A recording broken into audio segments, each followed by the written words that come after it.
ফরিদপুরের সদরপুরে বেপরোয়া গতিতে ইজি বাইক দুর্ঘটনায় মাহফুজ মাতুব্বর নামে এক কলেজ ছাত্র নিহত হয়েছে। বুধবার সকালে সদরপুর চন্দ্রপাড়া সড়কে সদরপুর মহিলা কলেজের সামনে এই দুর্ঘটনা ঘটে।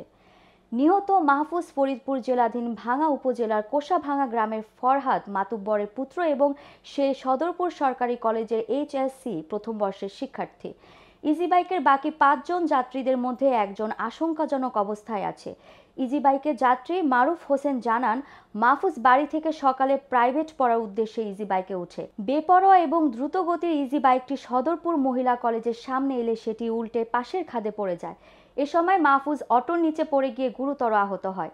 স্থানীয়দের সহায়তায় মাহফুজকে সদরপুর উপজেলা স্বাস্থ্য কমপ্লেক্সে নিয়ে গেলে কর্তব্যরত চিকিৎসক তাকে মৃত ঘোষণা করেন। এই বিষয়ে সদরপুর থানার ভারপ্রাপ্ত কর্মকর্তা আব্দুল মোতালেব হোসেন ঘটনার সত্যতা নিশ্চিত করে বলেন, এ ব্যাপারে আইনগত ব্যবস্থা প্রক্রিয়াধীন।